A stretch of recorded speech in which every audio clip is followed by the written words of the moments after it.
आज का जो लेक्चर है वो mathematical physics lecture third vectors पे कर्ल पे रहेगा कि कर्ल क्या होता है, कर्ल का फिजिकल सिग्निफिकेंस क्या होता है, जब कोई वेक्टर अलग अलग कोऑर्डिनेट सिस्टम में गिवन हो तो उसका कर्ल कैसे फाइंड आउट करते हैं। इससे पहले के दो लेक्चर में हम लोगों ने डाइवर्जेंस और ग्रेडियंट पे सिमिलर लेक्चर कर रखा है कि ग्रेडियंट क्या होता है, उसका फिजिकल सिग्निफिकेंस क्या होता है। अलग अलग कोऑर्डिनेट सिस्टम में जब कोई वेक्टर गिवन होता है तो हम लोग ग्रेडियंट कैसे फाइंड आउट करते हैं, डाइवर्जेंस क्या होता है, डाइवर्जेंस का फिजिकल सिग्निफिकेंस क्या होता है, और जब डाइवर्जेंस अलग अलग कोऑर्डिनेट सिस्टम में गिवन हो तो कैसे हम लोग डाइवर्जेंस फाइंड आउट करते हैं। तो उस ये पूरी लेक्चर सीरीज चल रही है जिसका आज ये थर्ड लेक्चर है। अगर आपने लास्ट दो लेक्चर नहीं देखे तो आप मेरे चैनल की प्लेलिस्ट में जाएं, वहाँ पे मैथमेटिकल फिजिक्स की प्लेलिस्ट होगी, वहाँ पे जाके आप दोनों लेक्चर देख सकते हैं। डिस्क्रिप्शन पे भी लिंक दे रखा है, वहाँ से भी आप देख सकते हैं। तो आज के लेक्चर को कंटिन्यू करते हैं कि कर्ल क्या होता है। तो कर्ल जो होता है, कर्ल का फिजिकल सिग्निफिकेंस ये होता है कि कर्ल किसी वेक्टर के रोटेशन को रिप्रेजेंट करता है कि वो वेक्टर किसी गिवन पॉइंट के अराउंड कितना रोटेट कर रहा है।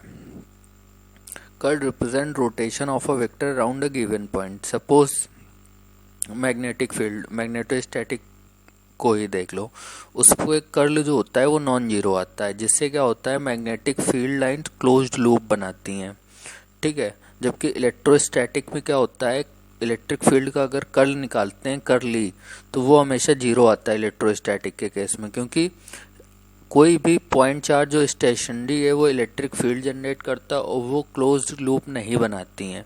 इसलिए क्या होता है, वो सोर्स या सिंक की तरह बिहेव करती हैं तो वो स्प्रेड होती हैं, तभी डाइवर्जेंस नॉन जीरो होता है इलेक्ट्रिक फील्ड पे, जबकि कर्ल जीरो होता है। जबकि मैग्नेटिक फील्ड में लो डाइवर्जेंस होता है लेकिन कर्ल क्या होता है, नॉन जीरो होता है, क्योंकि वो क्लोज्ड लूप बनाती हैं मैग्नेटिक फील्ड लाइंस मैग्नेटोस्टैटिक में। तो ये था कर्ल का फिजिकल सिग्निफिकेंस। ये कर्ल रिप्रेजेंट करता है rotation of a vector around a given point, ठीक है। अब देखते हैं कि कर्ल हम अलग अलग, अगर वेक्टर कोई वेक्टर गिवन है वो कार्टेशियन कोऑर्डिनेट में गिवन है तो उसका कर्ल कैसे कैलकुलेट करेंगे। अगर वो स्फेरिकल पोलर कोऑर्डिनेट में गिवन है तो उसका कर्ल कैसे कैलकुलेट करेंगे, और अगर वो सिलेंड्रिकल कोऑर्डिनेट में गिवन है तो कैसे। तीनों के सॉल्व एग्जांपल देखेंगे हम लोग, ठीक है। तो शुरू करते हैं। पहले सपोज ये वेक्टर गिवन है ए वेक्टर, ठीक है, A x x cap A y y cap plus A z z cap, ये कोई वेक्टर गिवन है। इसका कर्ल हम लोग निकालने का फॉर्मूला होता है कर्ल इक्वल टू, ये मैट्रिक्स बनी हुई है, डिटर्मिनेंट बनी है, x cap y cap Z cap डेवर by del x del by del y del by डेवर Z, A x A y A Z इस फॉर्म में लिख लेंगे और फिर से डिटर्मिनेंट को सॉल्व कर लेंगे तो हमें मिल जाएगा कर्ल ए की वैल्यू, ठीक है। फिर देखो अगर पोलर कोऑर्डिनेट में कैसे फाइंड आउट करते हैं, तो पोलर स्फेरिकल पोलर कोऑर्डिनेट में वेक्टर एक्सप्रेस होता है इस फॉर्म में, A vector equal to A r r cap A theta theta cap plus A phi cap.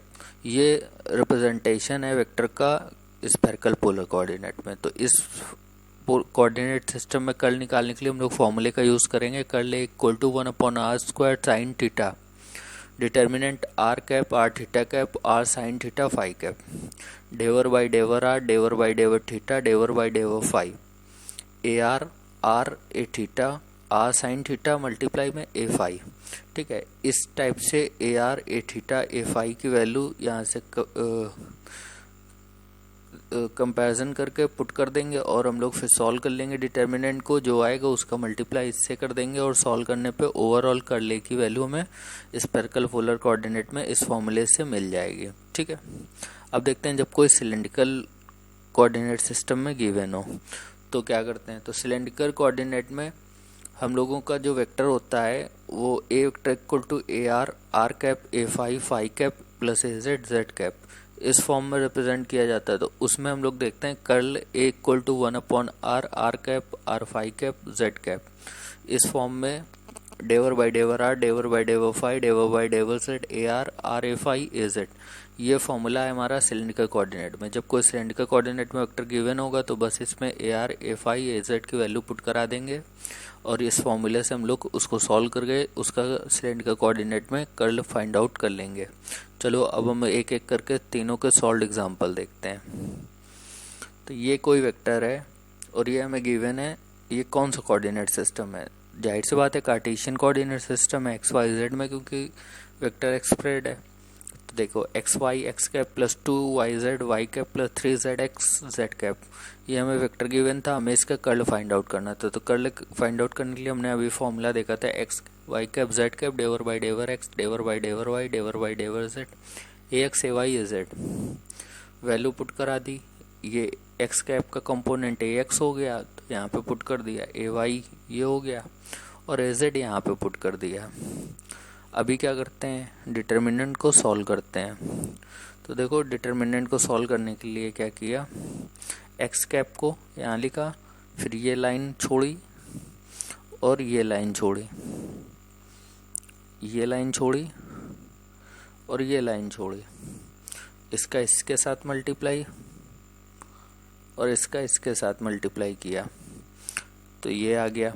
Similarly ये साइन कन्वेंशन होता है प्लस माइनस प्लस, तो ये माइनस वाई कैप, फिर क्या किया, ये लाइन छोड़ी और ये लाइन छोड़ी, तो इसका इसके साथ और इसका एक्स वाई का डेवर बाई डेवर जेड के साथ, फिर इसको प्लस लिया जेड कैप यहाँ पे, फिर ये लाइन छोड़ी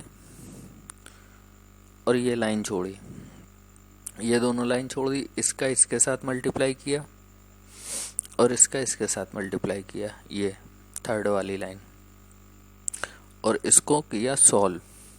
तो जब इसको सॉल्व करोगे देखो डेवर बाई डेवर वाई है यहाँ पे और यहाँ 3zx है, तो y का तो कोई कंपोनेंट है ही नहीं, तो y के रिस्पेक्ट में जब डेवर करेंगे निकालेंगे तो ये 0 आ जाएगा। ठीक है, ये z है, ये बाहर z का 1 हो जाएगा। ठीक है, ये 2y बाहर आ जाएगा, z का 1 हो जाएगा, तो यहाँ पे ओवरऑल 2y मिलेगा हमको।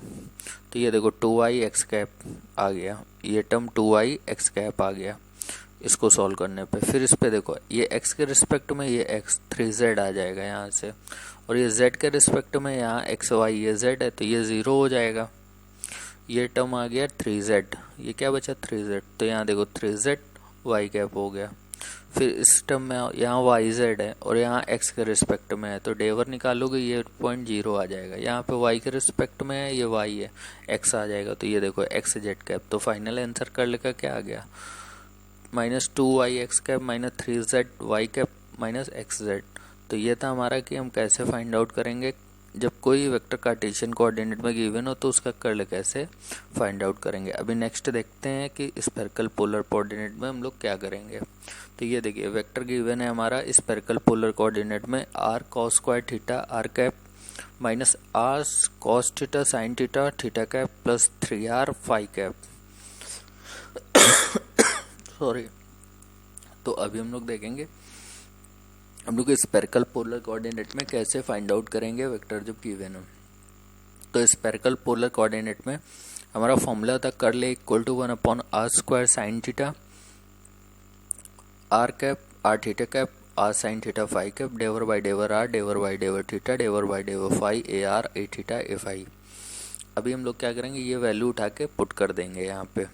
इससे हम लोग क्या होगा, ये ए आर की वैल्यू जो आर कैप के साथ था ये हो गया हमारा ए आर,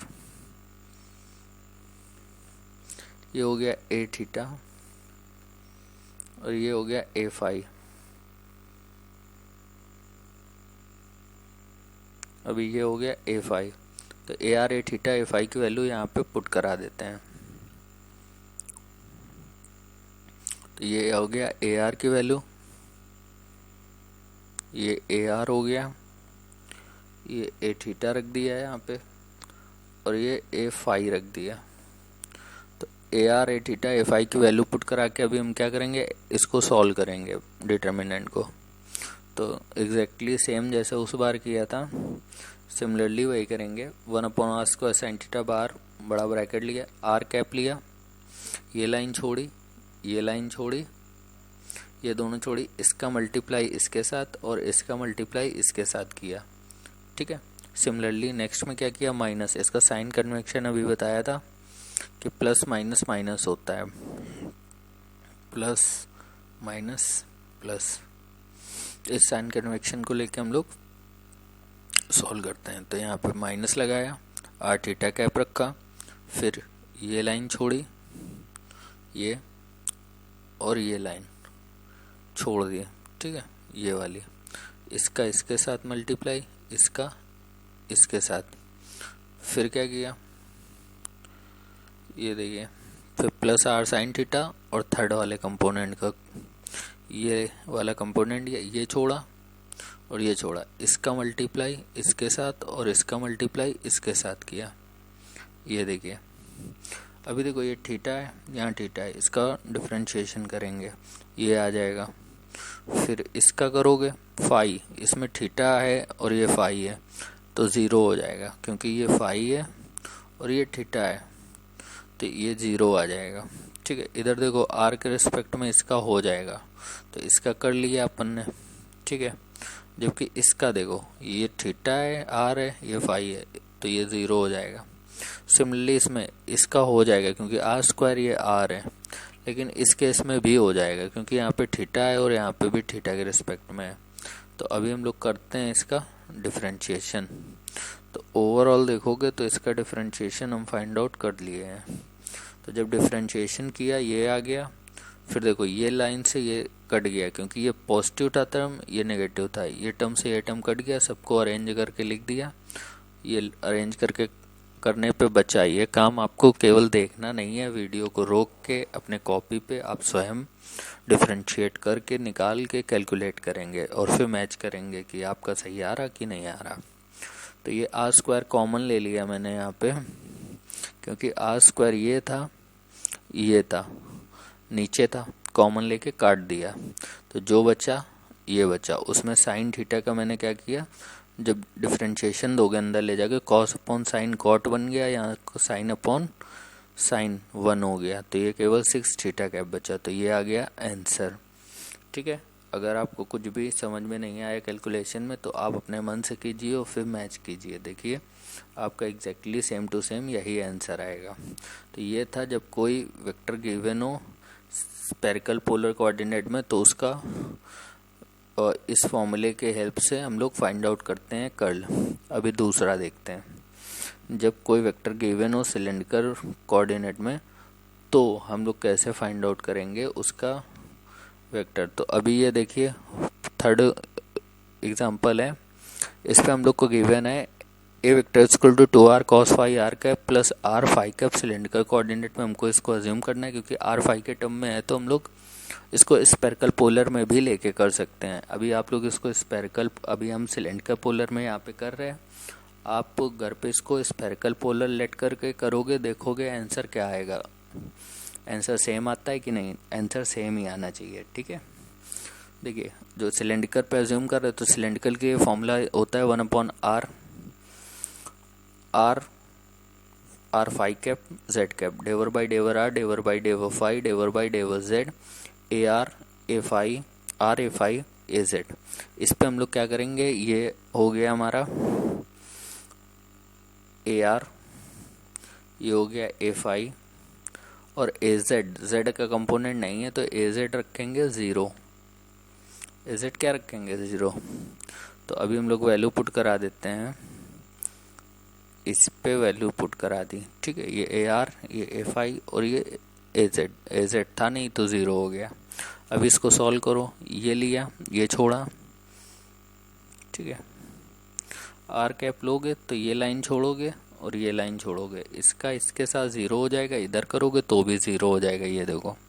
फिर माइनस आर फाई कैप, क्योंकि sine convection plus minus plus, ठीक है। तो माइनस आर फाई कैप, उसमें क्या करेंगे, ये लाइन छोड़ेंगे और ये लाइन छोड़ेंगे, तो इसका इसके साथ कराएंगे और इसका 2r cos फाई का डेवर बाई डेवर जेड के साथ, ठीक है। तो ये 0 आ गया और ये z ये भी 0 आ जाएगा।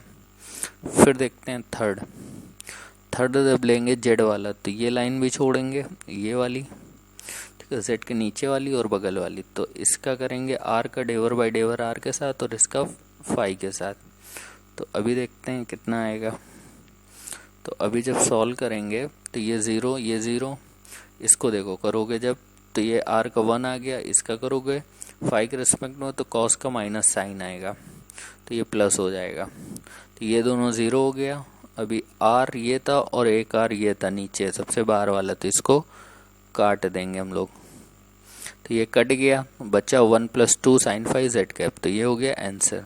तो अभी आज के लेक्चर में हम लोगों को देखा जब कोई वेक्टर सिलेंड्रिकल कोऑर्डिनेट में गिवन हो तो उसका कर्ल कैसे फाइंड आउट करते हैं, जब कार्टेशियन में गिवन हो तो कैसे फाइंड आउट करते हैं, और स्पेरिकल में गिवन हो तो कैसे हम लोग फाइंड आउट कर पाएंगे उसका कर्ल, और कर्ल का फिजिकल सिग्निफिकेंस क्या होता है। अगर आपको लेक्चर पसंद आ रहा तो चैनल को लाइक, सब्सक्राइब और वीडियो को लाइक करें, तथा अपने जितने भी आपके घर में फ़ोन है आप उन सब से मेरे चैनल को सब्सक्राइब करें।